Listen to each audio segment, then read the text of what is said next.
बदलता तो है पर बदलना तुमको खुद पड़ेगा। व्यक्ति तो खुद ही बदलेगा। कथाएं तो एक राह दिखाती है, एक रास्ता दिखाती है। वो प्रकाश है, जो वो दिया है कथा, जो आपको दिखा देंगे कि भैया इस अंधेरे से बाहर कैसे जाना है। अक्सर हमने देखा है कि दो अलग अलग धुर की तरह माना है कि राष्ट्र अलग चीज़ है, धर्म अलग चीज़ है। तो आपकी कथाओं में दोनों एक हो जाते हैं। हर धर्म कथा के अंदर राष्ट्र आता ही आता है। राम ही राष्ट्र है, राष्ट्र ही राम है। हमें इस परिकल्पना से देखना पड़ेगा। जो राष्ट्र भक्त नहीं हो सकता वो राम भक्त नहीं हो सकता। पूरा परिवार की परंपरा ही टूटती हुई नजर आ रही है। वृद्धाश्रम में भीड़ बढ़ती जा रही है जो पहले नहीं होता था। ऐसा हो क्यों रहा है? वृद्धाश्रम में ऐसे ही कोई एक इंटरव्यू ले रहे थे एक माँ का। उनसे पूछा कि आपके बच्चे नहीं हैं? तो वो बोली कि मेरी बेटी लंदन में है और मेरा बेटा बड़ी कंपनी चलाता है, सक्षम है बहुत। तो फिर आप यहाँ कैसे? मेरी बहू ने मुझसे कहा कि आज हम चलते हैं, और बेटे बहू सब सामान पैक करके और बाहर ले जाने के बहाने से और वृद्धाश्रम में उसको छोड़ के आ गए। और वो माँ अभी भी आस में है कि बेटे का फोन आएगा, बेटा मुझे लेने आएगा। को गाना आता है? अच्छा नहीं, मैं साथ में कर सकता हूँ। अच्छा गाइए। ऐसा क्या काम किया मैंने तेरा, जो मेरा हाथ तूने थाम लिया। इतना कौन करता है किसी के लिए, जितना तूने कर दिया है मेरे लिए। मेरी हर खुशी का इंतजाम किया, क्या जरा सा मैंने तेरा नाम लिया, क्या जरा सा मैंने तेरा नाम लिया।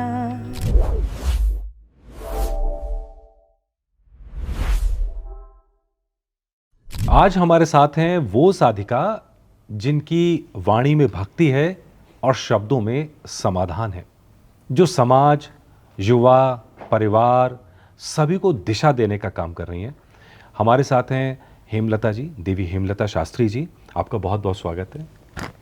मैं मनीष शर्मा और आप देख रहे हैं मनीष फ्रीक्वेंसी, हमारा पॉडकास्ट जिसमें बहुत सारे टॉपिक हम छूते हैं, और खासकर वो टॉपिक जो समाज से जुड़े होते हैं, जो युवाओं से जुड़े होते हैं, जो लोगों की बेहतरी से जुड़े होते हैं। तो चलिए इस पॉडकास्ट की शुरुआत करते हैं।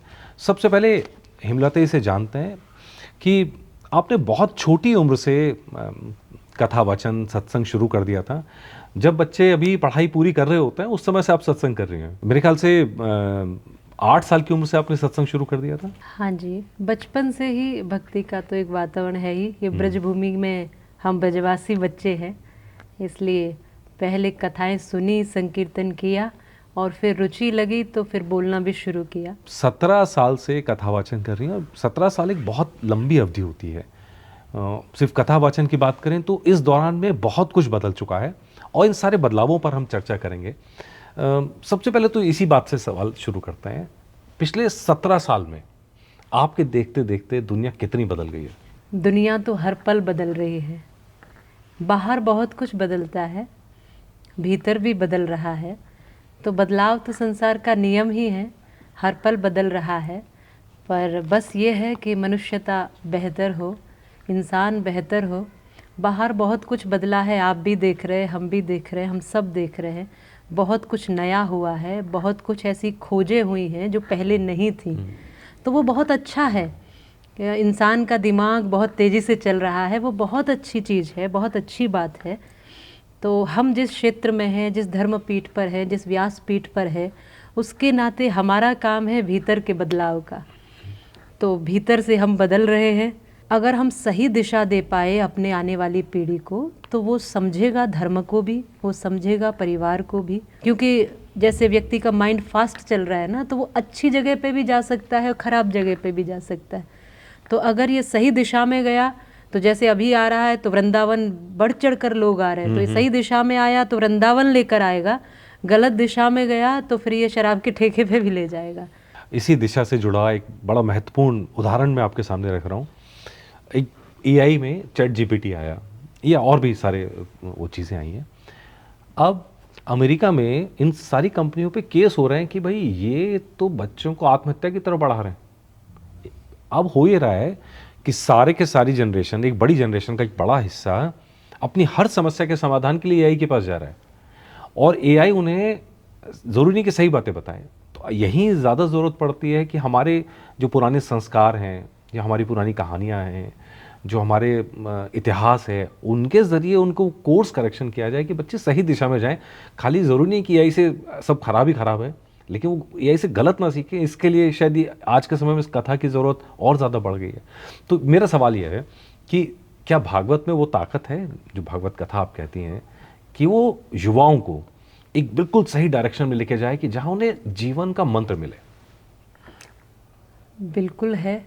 भागवत ही नहीं, हर कथा में वो ताकत है, हर सत्संग में वो ताकत है, हर संत में वो ताकत है, हमारे सब शास्त्रों में वो ताकत है, हमारे ग्रंथों में वो ताकत है। ये जीवन का दर्शन ही तो है। ग्रंथ क्या है? जीवन का दर्शन है। कथाएं बदलाव नहीं करेंगी। आप कहते हैं ना कथाओं से बदल सकता है क्या व्यक्ति? व्यक्ति तो खुद ही बदलेगा। कथाएं तो एक राह दिखाती है, एक रास्ता दिखाती है। वो प्रकाश है, जो वो दिया है कथा, जो आपको दिखा देंगे कि भैया इस अंधेरे से बाहर कैसे जाना है। तो कथाओं में वो ताकत है। हम कथा को पहले समझें, कथा को पहले जानें कि ये है क्या। कथा हमें बैठना सिखाती है, कथा हमें कैसे बड़ों को प्रणाम करना ये सिखाती है। आज का बच्चा बैठता ही तो नहीं है। आज हम यहाँ रील भी देख रहे होते हैं तो ऐसे ऐसे उंगली चल रही होती है। आज कथा में 3 घंटे बैठना, ये भी अपने आप में एक साधना ही है ना। आप देखेंगे वृंदावन में कथा चल रही है, छोटे छोटे बच्चे बैठे हैं 3-3 घंटे। हम उनको वृंदावन की परिक्रमा के लिए ले गए, इतनी सर्दी इतनी ठंडी में नंगे पांव वो परिक्रमा करके आए हैं रात्रि में, और किसी को छींक भी नहीं आई क्योंकि उत्साह था। तो अभी कथा में नाम जब चल रहा है, कथा में ये चीज़ें चल रही है, क्या है? बदलाव का ही तो एक तरीका है। श्री कृष्ण दुर्योधन को समझा रहे थे। कृष्ण थे, उनसे बड़ा वक्ता तो कोई नहीं हो सकता है, साक्षात भगवान है। फिर भी दुर्योधन ने उनको ही उल्टा समझा के कहा कि ना, मैं जानता हूँ, जाना में धर्मम न चमे प्रवृत्ति, जाना में धर्मम न चमे निवृत्ति, केना पे देवेन हृदय स्थितेन यथा नियुक्तोस्मि तथा करोमि। मैं जानता हूँ जो भी आप कह रहे हैं। तो जानते तो सभी हैं, जो भी हम बता रहे हैं वो सब जानते हैं। कथा क्या करती है? कथा उनको जागृत करती है कि जानते तो हो पर मानो भी। दुर्योधन मानता नहीं था, जानता था पर मानता नहीं था। तो क्या इसको ऐसे भी माने कि भाई जब भगवान की इच्छा होती है तभी बदलेगा, तभी इंसान मानेगा, या कथाओं का ऐसा प्रभाव होता है कि नहीं, बदल जाता है, बदल सकता है इंसान? वो तो अंदर से समझा रहा है हमें। हम समझना न चाहें तो वो क्या करे? वो तो कहता है आदत बुरी छोड़ दो, हम बदलना न चाहें तो वो क्या करे? हमारे माता पिता चाहते हैं हमारा बच्चा बहुत अच्छा बने, व्यवस्थित बने। वैसे वो परम पिता है, वो हम सबके लिए यही चाहता है कि हम सब अच्छे बने, नेक बने, अच्छी दुनिया बनाएं। भगवान ने तो बहुत बढ़िया बनाया है, इंसान ही गड़बड़ करता है इसको। अच्छा, मेरे हमेशा एक जिज्ञासा रहती है जी। कि दुनिया भागती सुख के पीछे। सुख एक शब्द होता है, खुशी एक शब्द होती है, आनंद एक शब्द होता है, शांति एक शब्द होती है। आपके हिसाब से किसको आप ज़्यादा तवज्जो देते हैं इन चारों में से? हमारे ही हिसाब से नहीं, हर व्यक्ति को सुख चाहिए। और सुख इसलिए चाहिए कि वो आनंद को जानता नहीं है, उसका स्वाद चखा ही नहीं है उसने, तो वो सुख चाहता है। और सब चाहते हैं, हम आप सब सुखी होना चाहते हैं, दुखी तो कोई चाहता ही नहीं, पर सुखी हो नहीं पाता क्योंकि वो जहाँ जहाँ भी सुख देखता है उसी चीज़ से उसे दुख मिलता है। वो उसने शादी की इसलिए कि वो सुखी होना चाहता था, अब शादी ही उसके दुख का कारण बन गई। सबका नहीं, लेकिन हम देख रहे हैं। फिर वो वहाँ के भी खुश नहीं हुआ, फिर सोचता है बड़ा फंसा हूँ, इससे तो निकल जाऊं, बाबा हो जाऊं, साधु हो जाऊं, साधु होने में सुख है। वो घर छोड़ के चला जाता है। अब साधु हो गया, अब भी सुखी नहीं है। घर छोड़ा तब भी सुखी नहीं, घर बसाया तब भी सुखी नहीं, गृहस्थी बना था, फिर सोचा कि बच्चे नहीं है तब सुखी होऊंगा, बच्चे हो गए, अब बच्चों के लिए दुखी था पहले, अब बच्चों की वजह से दुखी है। तो वो हर जगह सुख तलाश रहा है। ये मन है ना, मन सुख तलाशता है, दुख चाहता कोई नहीं है, मिल अपने आप जाता है, क्योंकि सुख का विकल्प होता है ना। सुख का विकल्प है दुख, आनंद का कोई विकल्प ही नहीं होता है। इसलिए भक्ति, भजन, आध्यात्म आनंद की यात्रा है, सुख की यात्रा नहीं है, आनंद की यात्रा है। हम सुख की खोज में ना जाके जब आनंद की खोज में निकलते हैं तो ये सारी चीज़ें मिल जाती हैं। वहाँ शांति भी मिलेगी, सुकून भी मिलेगा, सुख भी मिलेगा। उस यात्रा पे चलते चलते सब मिल जाएगा। लेकिन चलिए इस पे एक थोड़ा सा डिफरेंट क्वेश्चन है। डिफरेंट क्वेश्चन ये है कि आजकल हर चीज़ का शॉर्टकट चल रहा है, हर चीज़ का। तो क्या ऐसा कोई शॉर्टकट है क्या वो कोई इंसान जो आम इंसान है वो आनंद को जल्दी महसूस कर सके, चाहे छोटा ही कर सके? तो उसके लिए कोई दूरी थोड़ी है, उसके लिए दूरी थोड़ी है। जैसे आनंद माने क्या? आनंद माने ईश्वर, परमात्मा। तो परमात्मा से दूरी किस चीज़ की है? मन की। कोई ऐसा तो है नहीं कि स्थान की दूरी हो, कि शरीर की दूरी हो, दूरी तो है ही नहीं। वो तो बैठा ही है, बस एक पलक झपकने की देर होती है, इतनी देर लगती है, बस यही शॉर्टकट है। बस उस भाव में आना होता है। बुद्ध को जब वो अनुभव हुआ तो उनको देर थोड़ी लगी, बस वो हो गया अनुभव, वो अकस्मात होता है बस। हाँ, लेकिन उससे पहले की कुछ प्रक्रियाओं में चलना पड़ता है। अब सबके अपने अपने, कोई नाम जप करके उस आनंद को महसूस कर रहा है, कोई यात्राएं करके महसूस कर रहा है, कोई ध्यान करके, मेडिटेशन करके, कोई भजन करके, कोई संकीर्तन करके। कलयुग में तो नाम संकीर्तन का विशेष महत्व है। हमारे शास्त्रों में आता है, भागवत जी में विशेष नवदा भक्ति का ज्ञान आता है। उसमें सबसे पहले आता है श्रवणम, सुनना। तो आप सुनना सीखो, आप उस अनुभव को करोगे तो सुन के, बोल के, पढ़ के, देख के, जा के।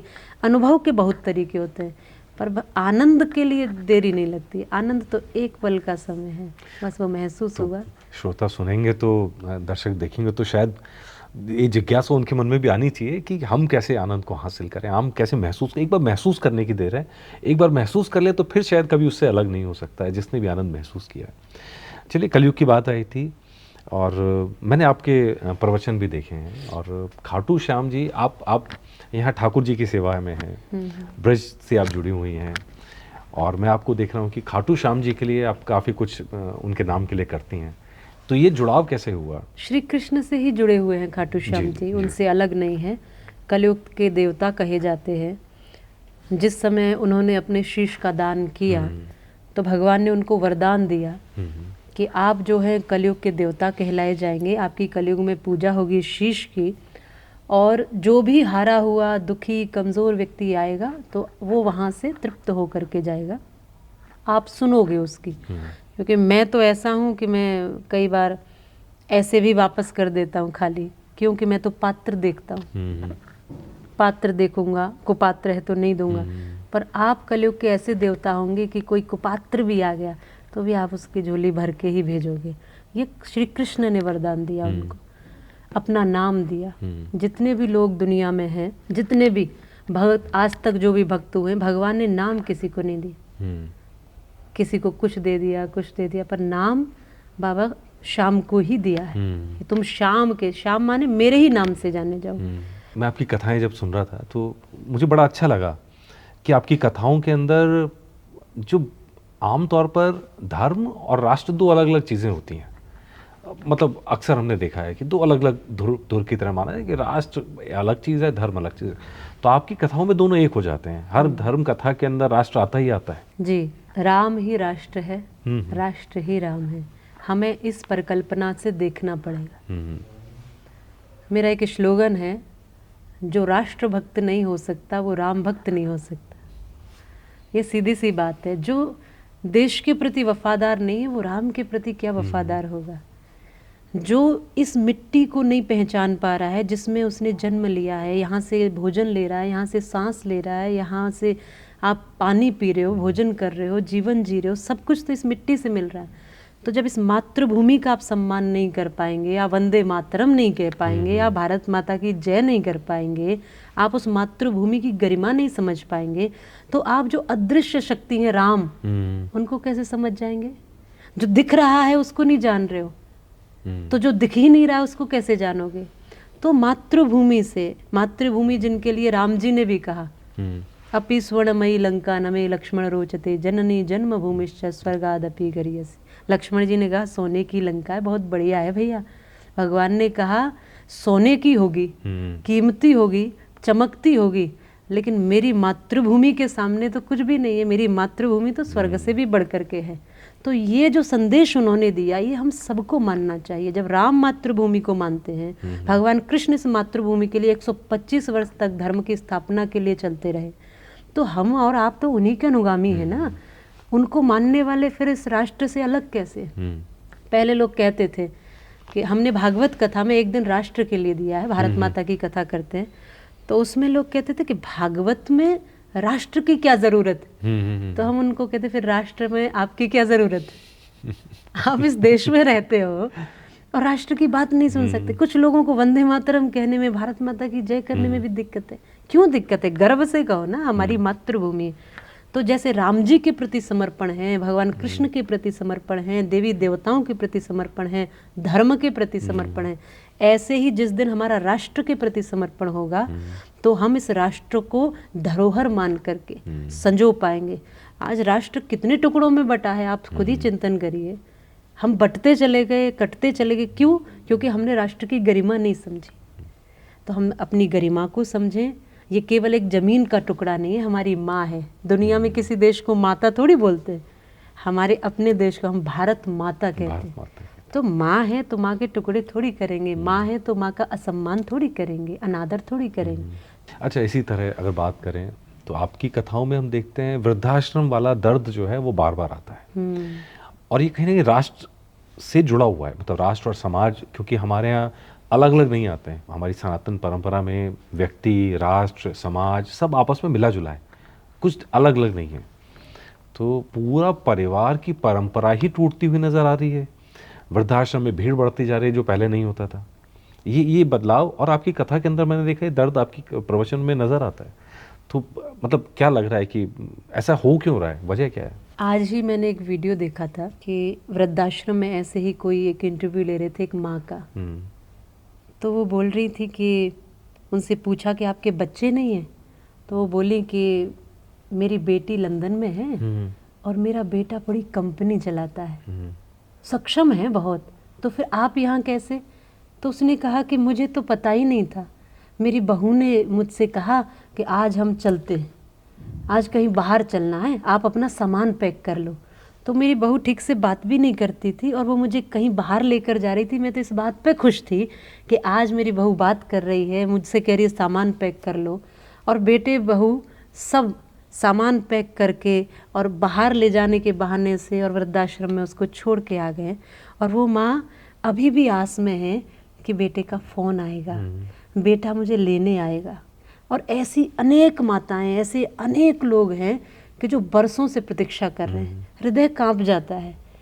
हम कई वृद्धाश्रमों में जाते हैं, पूछते हैं, उस दर्द को महसूस करते हैं। 2-2 वर्ष से बच्चे फ़ोन नहीं कर रहे, फ़ोन तक नहीं आया और वो फ़ोन के पास माँ बैठी है कि कब घंटी बजेगी, मेरे बेटे की आवाज़ सुनूंगी। आप सोचिए कि एक बचपन में वो समय होता है कि जब बेटा बेटी माँ की लोरी के बिना नहीं सोते हैं, माँ की आवाज़ के बिना नहीं सोते हैं। माँ ही सुलाएगी, माँ ही खिलाएगी, माँ दाई बन जाती है, माँ मलमूत्र साफ करती है, रात भर जागती है, कितना कुछ दे देती है। उसी माँ को तुरंत ले जाके छोड़ाते हैं। जैसे घर का सामान पुराना हो जाता है ना तो कबाड़ी वाले को दे देते हैं। तो माँ बाप की वही तो वैल्यू हो गई है। घर में कचरे की तरह, जैसे कचरे को बाहर फेंक देते हैं, माता पिता अब उनको अपने काम के नहीं लगते। क्यों? क्योंकि पैसे कमा के नहीं लाते। हम उनसे कहते हैं पेड़ कितना भी पुराना हो जाए, कम से कम फल नहीं देगा, छाँव तो देता है। माँ बाप भी बूढ़े हैं, अरे पैसा नहीं देंगे तुम्हें पर आशीर्वाद तो देंगे। इसको कबाड़ा समझ के, कचरा समझ के, आप बिना काम का समझ के आप इतने कृतज्ञ हो गए हैं। कृतज्ञ होने की जगह कृतज्ञ हो गए। क्यों? क्योंकि आज व्यक्ति अकेला रहना चाहता है, स्वतंत्र रहना चाहता है। माता पिता टोक देते हैं, रोक देते हैं, कुछ चीज़ें बता देते हैं, वैल्यूज समझा देते हैं। ये व्यक्ति को पसंद ही नहीं। फ्रीडम चाहिए सभी को, ना कोई रोके। इसलिए तो आज गाने भी ऐसे बन रहे, मैं चाहे ये करूं, मैं चाहे वो करूं, मेरी मर्जी। अब सोचिए जब गाने वो ऐसा सुनेगा तो उसको भी लगेगा भाई सही तो कह रहा है, मैं कुछ भी करूं कितनी अच्छी लाइफ होगी कि मुझे ना कोई रोकेगा, ना टोकेगा, ना बोलेगा। और ये जो बोलते रहते हैं इनको फेंको बाहर। अब ज़रूरत भी नहीं है ना। मनुष्य इतना स्वार्थी होता जा रहा है बहुत ज़्यादा, तो दुख होता है जी। पूरा का पूरा वेस्टर्न कल्चर है। वेस्टर्न कल्चर में यही होता है कि 18 साल के होते बच्चे को अलग कर देते हैं, बच्चे के लिए माँ अलग, बच्चा अलग। अब हमने वो तो उठा लिया वहां से। पर वहाँ की संस्कृति अलग है जी, ये भारत देश है, यहाँ भावनाओं से रिश्ते चलते हैं। वहाँ भावना देखी है आपने लोगों में, वहाँ जैसे ही वो टीनेज का बालक होगा वो अपने से करने लगेगा सब कुछ। हमारे यहाँ के बच्चों को संपत्ति तो बाप की चाहिए, संपत्ति चाहिए, धन चाहिए, सब कुछ चाहिए पिता का, पर पिता की सेवा नहीं चाहिए, पिता के लिए जो कर्तव्य वो नहीं चाहिए। वहाँ का बच्चा भी तो देखिए, वो 13-14 साल का बच्चा खुद से करने लगता है, खुद से सोचने लगता है, अपना खुद से घर बनाता है, वो अपना सब कुछ खुद से करता है। तो वो नहीं सीखा हमने। यहाँ 30 साल का भी बैठा है घर में तो पिता की उस संपत्ति की तरफ देख रहा है कि कब वो घर नाम करेंगे, कब प्रॉपर्टी देंगे। तो जब चीजें लेनी है फिर सारी लो। ये भारत है जी, इसलिए तो इस भारत को सब दुनिया से अलग कहते हैं। हमारी कथाओं के जरिए क्या ये चीजें भी बेहतर होती हैं? बिल्कुल होती हैं, जरूर होती हैं, और ये चीजें तो बहुत अच्छे से बेहतर होती हैं। कथा में आके व्यक्ति को अपनी गलती का एहसास होता है। सबसे बड़ी बात ये है कि जो टूटने का कारण है पहले उस कारण को जाने। आज कोई भी व्यक्ति अपनी गलती स्वीकार नहीं करता है। आप देखिए रिश्तों को, जो घर की 4 दीवारी के अंदर के रिश्ते थे, उनको आप कोर्ट कचहरी तक ले जाकर ऐसे बदनाम कर रहे हैं, ऐसे एक दूसरे पर आरोप लगते हैं कोर्ट कचहरियों में, सच्चे झूठे हर तरीके के। क्यों लग रहे हैं? क्योंकि किसी को कोई अपनी गलती स्वीकार ही नहीं कर रहा है, वो मान ही नहीं रहा है कि मेरी कोई गलती। कथा में आने के बाद उसको अनुभव होता है कि हाँ भूल तो मुझसे हुई है, मैंने भी अपशब्द कहे थे, मैंने भी ऊंचा बोला था, मैंने भी हाथ उठा दिया था, मैंने भी ऐसा किया, उसको अनुभव होता है। ये कथा का इस वातावरण ऐसा होता है कि कितने जोड़े आकर कहते हैं कि हम अपने रिश्ते को अब ठीक करना चाहते हैं, हमसे ये भूल हुई थी, अपनी गलती कह करके। मुझे लगता है, और शायद आप भी ऐसा मानती होंगी, कि ईश्वर के आगे जब आप समर्पण कर देते हैं तो बहुत सारी जिंदगी के अंदर चीजों से आप बच जाते हैं। आपके जीवन में बहुत सारे बदलाव आते हैं। समर्पण कैसे बदलता है? पहले तो समझें कि समर्पण क्या है। जो कुछ भी हमें मिला है उसको स्वीकार कर लेना, सहज स्वीकार कर लेना। मुझे जो भी दिया है, मेरे आसपास जो भी दिया है, मेरे पास जो भी रिश्ते हैं, मेरी जो भी स्थिति है, मानसिक, शारीरिक, आर्थिक, जो कुछ भी है, जो मुझे मिला है, जो ईश्वर ने मुझे दिया है, वो बहुत बेहतर है, मैं इसको स्वीकार करता हूँ। तो पहले ये भाव आना वही समर्पण की तरफ ले जाता है आपको। जब आप संतुष्ट होते हो तो समर्पित हो जाते हो। आज संतुष्ट नहीं है व्यक्ति, इसलिए समर्पित नहीं। कोई किसी के आगे नहीं झुक रहा है, कोई किसी को समर्पण कर ही नहीं रहा है किसी भी रिश्ते में। यहाँ तक कि गुरु शिष्य का रिश्ता इतना ऊंचा होता है, शिष्य भी पूरा समर्पण नहीं करता, वो भी अपना ही दिमाग लगाता है समय समय पर। तो समर्पण अपने आप में एक बहुत बहुत विराट तत्व है। समर्पण के बाद तो न तो प्रश्न है, न किंतु है, न परंतु है, न दुख है, न सुख है, न हानि है, न लाभ है, जैसे कि अर्जुन ने श्री कृष्ण के आगे किया। उससे पहले बहुत कुछ तर्क था, वितर्क था, दुख था, सवाल थे, बहुत कुछ था, लेकिन जब वो समझ गया तब उसने समर्पण कर दिया। फिर उसके बाद कहाँ किंतु परंतु, फिर तो बस हाथ ही जुड़ते रहे, केशव आप आज्ञा दीजिए, आप कहिए तो सही। तो समर्पण तभी होगा जब आपको जो मिला है उसको आप स्वीकार करेंगे।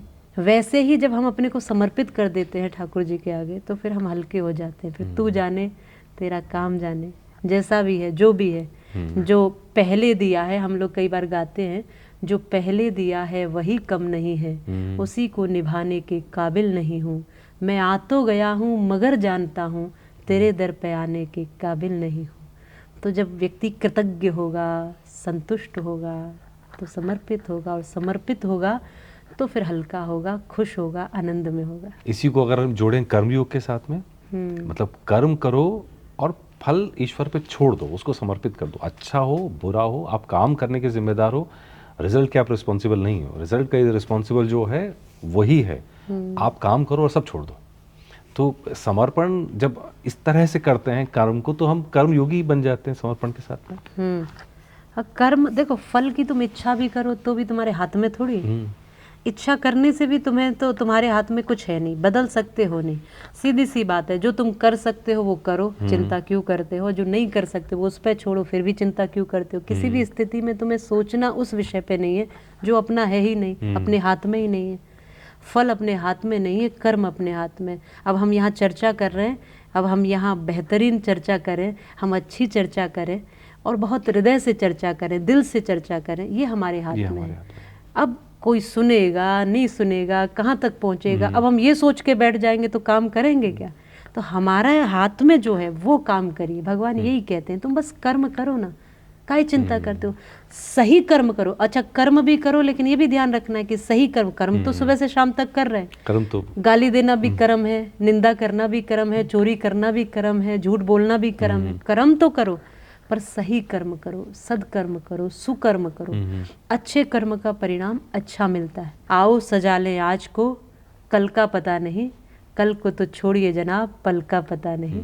ज़्यादा चिंता में ना तो पीछे की चिंता करो ना आगे की, वर्तमान में जियो, बेहतर काम करो और आनंद में रहो। अगर हम इसी लाइन पे आगे बढ़े, नारी शक्ति की बात करें, तो मैंने आपके बहुत सारे प्रवचन देखे हैं जहाँ आप इस बात का बहुत ध्यान रखती हैं कि नारी शक्ति जागृत हो और नारी शक्ति सही जगह लगे। तो पहली बात तो आप नारियों के लिए क्या कहना चाहती हैं कि भाई आज के बदलते दौर में उनको ये करना चाहिए? सबसे पहले तो खुद को जाने। दुनिया में उसने बड़ी बात कर ली जिसने अपने आप से मुलाकात कर ली। तो अपने को न पहचानने के कारण ही तो वो कमज़ोर है। खुद को जब वो पहचान लेगी तो वो किसी होड़ में, किसी दौड़ में नहीं लगेगी। फिर वो अपने स्वरूप को जान करके जो भी करेगी बेहतर करेगी। तो सबसे पहले जानो खुद को। मैंने कुछ लाइनें लिखी थी, जागो शक्ति स्वरूपा नारी, तुमको जगत जगाना है, विश्व गुरु भारत माता का गौरव तुम्हें बढ़ाना है। तो इस दुनिया में जब जब भी परिवर्तन होगा वो दो के कारण होगा, एक संत शक्ति, दूसरा नारी शक्ति। तो या तो मातृशक्ति कुछ निर्माण करती है या बदलाव करती है, या संत शक्ति कुछ बदलाव करती है। तो नारी शक्ति जब ये जान जाएगी कि मैं राम कृष्ण की भी जननी हूँ, मैं महापुरुषों की जननी हूँ, जब ये जान जाएगी कि मैं ध्रुव प्रहलाद की जननी हूँ, संत महंत ऋषि मुनि महावीर शूरवीर वीर वीरांगनाएं सब मेरी कोख से निकले हैं, तो सोचिए कि उसका अपना औरा कितना बड़ा होगा, ओहदा कितना बड़ा होगा। जब कोई परिचय पूछता है कि आप कौन हैं, तो व्यक्तिगत परिचय व्यक्ति का कितना सा होता है, कोई बहुत बड़ा नहीं होता। लेकिन जब आप पूरी नारी शक्ति के कारण और नारी शक्ति को लेकर जब परिचय देते हैं, तो मैं कई बार कहती हूँ कि मातृभूमि पर मिटने वाले बलिदानों की पीर हूँ, और मेरा परिचय इतना कि मैं भारत की तस्वीर हूँ। मैं उन वीरों की दुहिता हूँ जो हंस हंस झूला झूल गए, मैं उन शेरों की माता हूँ जो रण प्रांगण में जूझ गए, मैं जीजा की अमर सहेली पन्ना की प्रतिछाया हूँ, मैं हांडी की अमर कहानी जसवंत की माया हूँ, कृष्णा के कुल की मर्यादा लक्ष्मी का शमशीर हूँ, मेरा परिचय इतना कि मैं भारत की तस्वीर हूँ। और क्या है, मैं हल्दी घाटी के शोणित रज का सिंदूर लगाया करती हूँ। इसका शौर्य देखिए, मैं हल्दी घाटी के शोणित रज का सिंदूर लगाया करती हूँ, उस शोणित की लाली से मैं पाँव रचाया करती हूँ, पद्मावती हूँ रत्न सिंह की सरदार चूड़ावत की सेनानी, मैं जौहर की भीषण ज्वाला रणचंडी हूँ पाषाणी, माँ की ममता स्नेह बहन का पत्नी का मैं धीर हूँ, मेरा परिचय इतना कि मैं भारत की तस्वीर हूँ। तो परिवार निर्माण से लेकर बच्चों के निर्माण से लेकर राष्ट्र निर्माण तक की इसकी अहम भूमिका है। तो इसको पहले अपना निर्माण करना पड़ेगा ना, इसको पहले खुद को जानना पड़ेगा। जो अब ये दीनहीन, अबला, बेचारी, ये जो शब्द है ना, ये एक कोने में कचरे में फेंकने पड़ेंगे। अच्छा, इससे थोड़ा हट के सवाल पूछते हैं। आजकल धर्म की दुनिया में मतलब भय और भ्रम मतलब एक अजीब तरीका चल रहा है कि आज ये ग्रह ऐसा हो गया तो ये हो जाएगा, आज ये काम ऐसा हो गया तो आपकी ज़िंदगी में ऐसा हो जाएगा, और धर्म के नाम पे करा जाता है, ज्योतिष के नाम पे किया जाता है। जबकि धर्म और अध्यात्म आपको सही दिशा में ले जाता है, डर से बचाते हैं उल्टा। लेकिन ये जो भय और भ्रम का वातावरण फैलाया जा रहा है, और खासकर सोशल मीडिया पे हम देखने को मिलता है, तो मतलब इससे बचें कैसे? एक के प्रति समर्पित हो जाओ। जैसे हम हैं, हम श्री कृष्ण के चरणों में आ गए, अब कौन सा ग्रह क्या बिगाड़ेगा? कोई ग्रह में ऐसी ताकत है क्या? जो कृष्ण का हो गया वो डरता ही नहीं है, और जो डर रहा है वो अभी कृष्ण का हुआ नहीं। सीधी सी बात है। तो जो भक्ति कर रहा है, जो भक्त है, वो डरेगा नहीं, और जो डरा हुआ है वो अभी भक्त नहीं। वो कुछ भी हो सकता है पर भक्त नहीं हो सकता।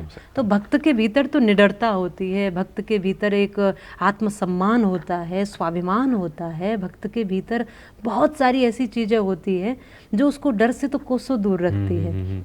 वो डरेगा डरेगा, पर गलत करने से डरेगा, किसी को चोट पहुंचाने से, दुख देने से डरेगा। अब व्यक्ति भी तो ऐसा है ना, वो डर की भक्ति करता है। हाँ, जब उसको लगता बिल्कुल। है ना कि मुझ पे राहु है, केतु है, ग्रह, तो बताइए जी पंडित जी मैं कौन सी पूजा करूं। पंडित जी कह के परेशान है, बेटा पूजा कर ले। पंडित जी कह के परेशान है, थोड़ा अपने पितरों को याद कर ले, थोड़ा देवताओं का पूजन कर ले, थोड़ा भगवान का भजन, वो करेगा ही नहीं। और जब किसी ने बता दिया कि बेटा 7 दिन तेरे ऐसे ग्रह चल रहे हैं कि तू मर ही जाएगा, तो उसने कहा नहीं नहीं मरना तो नहीं है, तो फिर बताओ कौन सी पूजा करनी। वो ऐसे करे। जब तुम सही सही ठीक ठीक करने लग जाओ तो इनकी ज़रूरत ही नहीं पड़ेगी। तो जो भगवान का है वो निडर होता है। तो भ्रमित ना हो, कहीं भी ना भटकें, कोई ग्रह कुछ भी नहीं करेगा अगर आप कृष्ण की शरण में हैं, क्योंकि उनसे बड़ा कुछ भी नहीं है। सारे ब्रह्मांड के नायक तो वही हैं, सबको तो वही चला रहे हैं। वो जिधर दृष्टि कर दे उधर सब बढ़िया हो जाता है। तो पहले भगवान पे विश्वास करिए, तब देखिए कोई कुछ नहीं बिगाड़े। ये जो कहते हैं ना कि आप अपने घर का नक्शा ठीक करिए, ये किचन बदल दीजिए, ये बाथरूम बदल दो, ये बदल दो, वो बदल दो, ये बदल दो, घर बदल दिया, पूरा घर तोड़ दिया, शांति तो अभी भी नहीं आई। सब कुछ बदल दिया, बोले ये घर ही ठीक नहीं है, घर बदलो, घर भी बदल दिया, शांति अभी भी नहीं। बोले ये मोहल्ला ही ठीक नहीं है, मोहल्ला बदलो। कुछ लोग तो देश छोड़ के बाहर चले गए, बोले देश ही ठीक नहीं। भाई तुम्हारा व्यवहार ठीक नहीं है, तुम्हारी आदतें ठीक नहीं है। तो घर बदलने से, ये चीज़ें बदलने से कुछ नहीं होगा। अपना जीवन बदलो, व्यवहार बदलो, अपने को बदलो। अच्छा, बड़ा मज़ेदार किस्सा सुनाता हूँ एक छोटा सा। हाँ। कि मेरे पास फ़ोन आया एक दिन, मतलब शायद कोई ज्योतिषी रहे होंगे, तो किसी परिचित के थ्रू फ़ोन आया। तो फ़ोन आते, अच्छा नाम क्या है, अच्छा आपका नंबर मैं देख रहा था, आपके घर का वास्तु ख़राब है। मेरे फ़ोन नंबर से मेरे घर के वास्तु का क्या लेना देना। मतलब मैं समझ नहीं पाया उस बात को। मैंने कहा अच्छा जी कोई बात नहीं, मतलब ठीक है, नमस्ते। हाँ, तो अभी ये- जैसे कई सारे हाँ। ऐप चले हैं कि बोले वो आप चाहते हैं आपका वो कौन बॉयफ्रेंड था, और वो हाँ, दोबारा हाँ। से वो तुम चाहते हो कि वो तुम्हारे साथ हो जाए। मतलब मुझे एक दिन इतना आश्चर्य हुआ कि आप एक तो साधु का सा भेष बना ले रहे हैं वो चीज हाँ, करने exactly, के लिए, exactly। दाढ़ी बढ़ा रहे हैं, हाँ, तिलक हाँ, लगा रहे हैं। सामने वाला जो युवा पीढ़ी है वो तो सोचेगा ये साधु है ना, हाँ, हाँ, पर वो साधु है नहीं, वो तो एक व्यक्ति है जो किसी न किसी बात में उलझा रहा है। अब धर्म का इन चीजों से लेना देना है। वो कह रहा है कि तुम बताइए कि तुम्हारा जो है वो पार्टनर है, बॉयफ्रेंड है, वो रूठ के चला गया, कितने दिन में वापस आ जाएगा, ऐसा मैं आश्चर्य से एक दिन देखती रही कि ये कर क्या रहे, और किसके नाम पे, ज्योतिष के नाम पे करे। ज्योतिष एक बहुत ऊंचा विषय है। आपने पढ़ा नहीं, आपने जाना नहीं, आपने समझा नहीं, और आप ऐसे ही उसको अगर भ्रमित कर रहे हैं तो आप गलत कर रहे हैं। दुखी व्यक्ति ही इन चीजों में फंसता है। और दुखी व्यक्ति क्या नहीं करता, वो कहते हैं ना मरता क्या नहीं करता, वो दुखी है, परेशान है, घर में घर के कलेश हैं, और संपत्ति है नहीं, काम ढंग का चल नहीं रहा, नौकरी लग नहीं रही, तो वो क्या करेगा, कहीं तो खोजेगा ना, जहाँ उसको लगेगा वो वहाँ जाएगा, और जहाँ भी जाएगा उसको एक सलाह दी जाएगी। अब हम कई बार कहें लोगों से कि अच्छा व्यवहार करो, अच्छी वाणी बोलो, तो कहेंगे नहीं नहीं हमें मंत्र बताओ कि हमें पति को वश में करना है, हमें मंत्र बताओ पत्नी को वश में करना। हम कहेंगे कि बाबा तुलसीदास जी ने एक मंत्र दिया है, तुलसी मीठे वचन सो रस उपजत चहुर, वशीकरण एक मंत्र है तज दे वचन कठोर। तो तुम अपनी वाणी अच्छी करो। कहते नहीं नहीं ये छोड़िए, हमें तो मंत्र बताइए। तो उसको भी मंत्र ही चाहिए। तो मंत्र बताने वाले, यार तुम्हें जो चाहिए वो देने वाले यहाँ पर बैठे हैं। तुम्हें मंत्र चाहिए, मंत्र देंगे। तुम्हें जो चाहिए, तुम्हें कृष्ण भी चाहिए तो वृंदावन की भूमि है, यहाँ से कृष्ण भी प्राप्त होते हैं, कृष्ण भी मिलते हैं। तुम्हारी रुचि किस तरफ है, जिस तरफ आपकी रुचि होगी व्यक्ति उसी तरफ जाता है। आजकल तो भारत के तरीके भी पुराने हो गए हैं। अब तो नए नए क्रिस्टल आ रहे हैं। क्रिस्टल पहन लोगे तो ये हो जाएगा, लाइफ बदल जाएगी, पैसा आ जाएगा, सब आ जाएगा। ये वाले पांच एक उसमें ब्रेसलेट में 5 तरह के क्रिस्टल लग जाएंगे, 7 तरह के क्रिस्टल लग जाएंगे। तो ये क्रिस्टल इसके लिए, ये क्रिस्टल, ऐसे कहाँ जिंदगी बदलती किसी की। मेहनत करो, परिश्रम करो, आप जो सोचते हो वो मिलेगा जी, जो सोचोगे वो मिलेगा। अच्छा, जितने बड़े बड़े कामयाब लोग हैं आप उनको देखिए ना बारीकी से, उन्होंने कौन सा क्रिस्टल पहन के वो कमाया है, बताइए। उन्होंने मेहनत करके, दिमाग लगा के, आइडियाज़ लगा के उन्होंने वो चीज़ बनाई है। तो उसके लिए कोई शॉर्टकट नहीं है। जैसे आपने धर्म के लिए पूछा था, इसमें शॉर्टकट कुछ नहीं होता है। मेहनत लगती है, परिश्रम लगता है, प्रयास लगता है, और फिर जाके आप सफलता की ओर आते हैं। ये सफलता के जो शॉर्टकट बता रहे हैं ना, ये बहुत गलत बता रहे हैं। ये शॉर्टकट के चक्कर में खुद ही कट हो जाते हैं। ये बात ध्यान रखना है, शॉर्टकट किसी भी चीज़ का नहीं हो सकता है। एक बड़ी समस्या इस समय चल रही है, डिप्रेशन। मतलब एक ज़माने में तो नाम भी नहीं सुनते थे, मतलब मुझे याद नहीं कि कॉलेज के टाइम में तो मैंने किसी को लाइफ में डिप्रेशन में भी देखा था। जी। मतलब उस ज़माने में तो कोई सुनते ही वर्ड ही नहीं पता था किसी को, और हर आदमी आज के टाइम में, हर दूसरा आदमी, तीसरा आदमी जो है वो डिप्रेशन का शिकार है, और खासकर शहरों में खासकर। तो इसका इलाज क्या है? पहले तो ये देखो कि भाई हो क्यों रहा है। एक टाइम पे नहीं था, आज हो रहा है, तो कोई कारण ही होगा। हम देख रहे हैं सभी को और सभी के जैसा हो जाना चाहते हैं। कंपटीशन है, जिंदगी आसान नहीं है आज के समय में।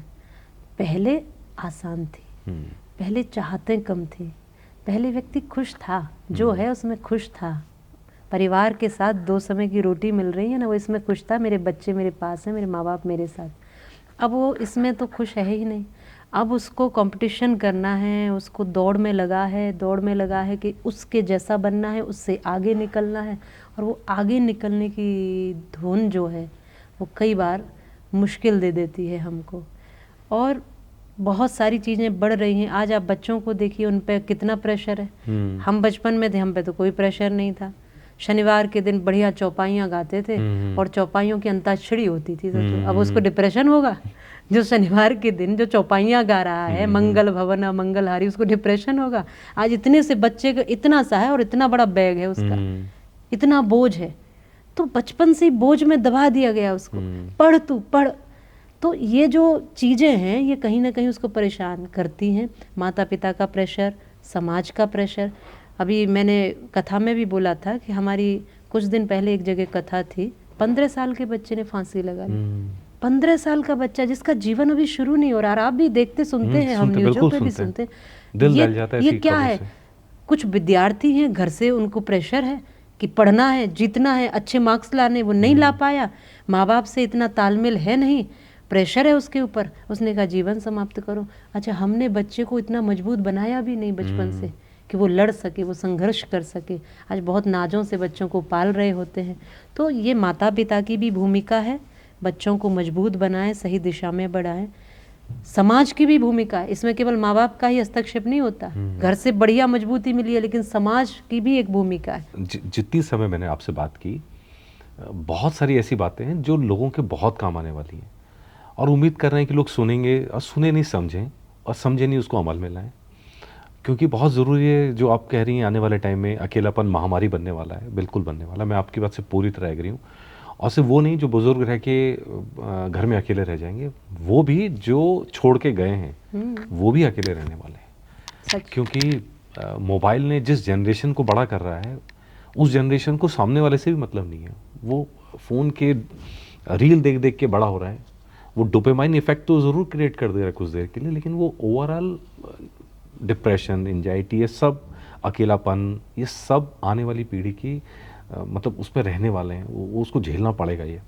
और इसके लिए बहुत ज़रूरी है, तो एक मज़ेदार किताब है इकिगाई करके, और जापान के लोगों लंबे कैसे जीते हैं इसके ऊपर वो इकिगाई किताब लिखी गई। और वहाँ सार यह है कि कई सारी बातों में, खान पान, रहन सहन, सब एक ही कि वो सोशल है। एक स्टेज के बाद में हर जापानी सोशल है। जनता के सबके बीच में रहना, मिल बांटना, बातें करना उनकी लंबी उम्र का राज है। ये वहाँ की रिसर्च के अंदर जो आया है। तो आपकी बातों से भी यही लगा कि शायद सबको समझना चाहिए बात। और कोई बात जो दर्शकों से आप कहना चाहें, जो बहुत ज़रूरी आपको लगती हो कि दर्शकों को ये करना चाहिए ताकि वो थोड़ा सुखी रहें, जीवन में संपन्नता आए, शांति आए, सुख आए, आनंद आए? कोई तन दुखी, कोई मन दुखी, कोई धन से रहे तो उदास, थोड़ा थोड़ा सब दुखी, बस सुखी राम का दास। तो मैं तो ये कहूँगी, धर्म की ओर आओ, अपने सनातन धर्म को समझो, आध्यात्म को समझो, संतों के चरणों में आओ, थोड़ी देर बैठो, बड़ों के पास बैठना शुरू करो, थोड़ा सा सामाजिक बनना शुरू करो। हम आज सामाजिक नहीं रहे हैं, तो थोड़ा सा आप आध्यात्म को भी अपनाओ, धर्म को अपनाओ, तीर्थों में जाओ, शांति मिलती है, सुकून मिलता है, अपने को समझने का अवसर मिलता है। आपने देखा होगा कि जो भी वृंदावन से जुड़े हैं, जो अध्यात्म से जुड़े हैं, वो अपनी मौज में रहते हैं। उनकी अपनी एक अलग मस्ती होती है। दुख है, टेंशन है, चिंताएं हैं सबके जीवन में, लेकिन उनमें एक मौज आ जाती है, जीने का एक सलीका आ जाता है, एक तरीका आ जाता है। तो मैं तो इतना ही कहूँगी कि आपकी अपनी एक दुनिया है, उस दुनिया को व्यवस्थित करने के लिए थोड़ा सा आध्यात्मिक बनिए। आध्यात्म ही है जो आपको आनंद की ओर लेकर जा सकता है। हम तो कई बार कहते हैं भगवान से, आज हम विराम की ही ओर है, तो हम बस इतना पहले तो ये कहेंगे कि थोड़ा हंसा करो, खुश रहा करो। आज हमने हंसना छोड़ दिया, रोना छोड़ दिया, गाना छोड़ दिया, नाचना छोड़ दिया। खुश रहें, हंसें, नाचें, गाएं, रोज एक प्रैक्टिस करें गाने की। कुछ भी ना आए कुछ भी गुनगुनाओ। अच्छा, दुखी व्यक्ति गा नहीं सकता, और गाता हुआ व्यक्ति दुखी नहीं हो सकता। तो गाना शुरू करो, कुछ भी गाओ, लेकिन गाओ, कुछ भी गाओ, थोड़ी देर गाओ, थोड़ी देर झूमो, थोड़ी देर तालियां बजा के संकीर्तन करो, नाम जप करो, अपनों से बातें करो, मिलो जुलो, थोड़ा फोन्स की दुनिया से, सोशल मीडिया की दुनिया से थोड़ा बाहर निकलो। यही दुनिया नहीं है बस अपनी। फेसबुक पे फ्रेंड कितने होंगे इस बात की चिंता है, और जो बने हुए हैं उनसे मिले नहीं बरसों से। हमारे श्री बांके बिहारी को आपने कभी उदास नहीं देखा हो, किसी प्रतिमा में, किसी छवि में, किसी भी फोटो में कभी आप उनको उदास नहीं देखेंगे। एक मुस्कुराहट हल्की सी हमेशा है, तो उनका दर्शन करके आप मुस्कुराना सीखेंगे। हम तो भगवान से कहते हैं आओ कुछ गुनगुनाते हैं। को गाना आता है? अच्छा नहीं हूँ मैं, साथ में कर सकता हूँ। अच्छा गाइए। ऐसा क्या काम किया मैंने तेरा, जो मेरा हाथ तूने थाम लिया। इतना कौन करता है किसी के लिए, जितना तूने कर दिया है मेरे लिए। मेरी हर खुशी का इंतजाम किया, क्या जरा सा मैंने तेरा नाम लिया, क्या जरा सा मैंने तेरा नाम लिया। बोलो बांके बिहारी लाल की जय। तो आप आओ जी वृंदावन, और यहाँ से हंसी का, खुशी का, आनंद का पिटारा लेकर जाओ। बहुत आनंद जीवन में है, आनंद लुट रहा है मोहन तेरी गली में। यहाँ आनंद बरस रहा है, अनुभव करना पड़ेगा। बहुत बातें ऐसी हैं जिनको नज़रअंदाज करके जीवन में, गृहस्थ में, परिवार में आगे बढ़ना पड़ता है। ऐसे ही हमारा जीवन सबका चलता है। हम सब में कुछ न कुछ कमी है, उन सबको स्वीकार करना पड़ता है। हम सब एक दूसरे से पूरे होते हैं और एक दूसरे के साथ से मजबूत होते हैं। तो कमियों को न देखकर, एक दूसरे की अच्छाइयों को देखकर अपने जीवन में, परिवार में, गृहस्थ में, अपने संसार में, अपनी दुनिया में आगे बढ़ो। और ये दुनिया बहुत खूबसूरत है। यहाँ से जब जाओ तो अच्छा अनुभव लेकर जाना, रोते हुए नहीं, हंसते मुस्कुराते जाना। इतना ही कहेंगे। बहुत आनंद आया आपके साथ आज चर्चा करके। मुझे भी बहुत आनंद है। आपका बहुत बहुत धन्यवाद हमारे साथ जुड़ने के लिए, और उम्मीद करते हैं कि समाज के अंदर एक सकारात्मक सोच लाने में जो हमारी भी कोशिश है उसमें हम कामयाब रहें। मैसेज पहुँचे, लोग सुने, सीखें, समझें और करें, बर्ताव में लाएं और आनंद में रहें। चलो सब दोनों हाथ उठा के कहते हैं, बोलो राधा रानी सरकार की जय, बांके बिहारी लाल की जय। जय। जय श्री राधे जय श्याम। श्री